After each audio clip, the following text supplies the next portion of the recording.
రాజగోపాల్ రెడ్డి వ్యాఖ్యలపై వెంకటరెడ్డి స్పందించారు. రాజగోపాల్ కి మంత్రి పదవి హామీ ఇచ్చినట్టు నాకు తెలియదు అంటున్నారు ఆయన.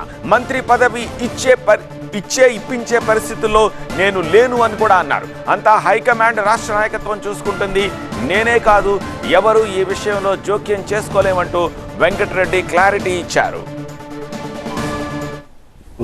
మంత్రి పదవి ఇచ్చే స్టేజ్లో ఉన్నా నేను.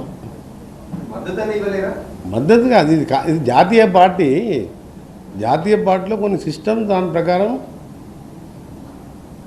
పార్టీ అగ్రనాయకత్వం నిర్ణయం తీసుకుంటుంది. సీఎం గారిని అభిప్రాయాలు తీసుకుంటారు. ముఖ్యమంత్రిగా సీఎం గారు మంత్రివర్గాన్ని నియమించే అవకాశం కేంద్ర జాతీయ పార్టీ కాబట్టి ఇక్కడ వాళ్ళ పర్మిషన్తో ఆయన చేయడం జరుగుతుంది. అందులో మా ప్రమేయం కానీ ఎవరి ప్రమేయం కానీ ఉన్నదల్లా. అది ఆ విషయం నాకు తెలియదు. అప్పుడు మాట ఇచ్చిన సంగతి మా ముందులో మాట ఇయ్యారు కదా. నేను ఇప్పుడు వాళ్ళు మాట ఇస్తే సంతోషమే, నేను ఇస్తే సంతోషపడతాం. కానీ కేంద్రం అల్టిమేట్గా హైకమాండ్ సీఎం గారు కూర్చొని నిర్ణయించే అంశాన్ని నన్ను అడగడం కూడా మీరు తప్పు.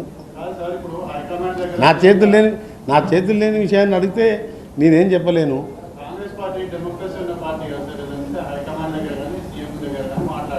అందుకనే మీరు ఇప్పుడు ఒక పార్టీ, ఒక రీజనల్ పార్టీ 10 ఏళ్ళు అధికారంలో ఉండి దళితులు ముఖ్యమంత్రి చేస్తా, మెడ తీసేసుకుంటా, డబుల్ బెడ్రూమ్ కడతా అని చెప్పి ముక్కలయ్యి అన్నా చెల్లెలు రోడ్డు మీద పడి కొట్టుకుంటుంటే ఆ ప్రశ్నలు అడిగితే దానికి ఏమైనా మనం సమాధానం చెప్పొచ్చు.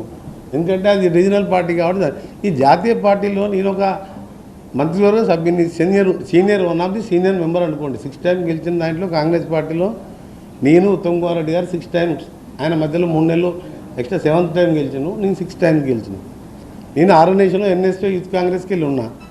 కాంగ్రెస్ పార్టీ ఇప్పుడు PCC president, CM, then high command వాళ్ళు మాట్లాడతారు.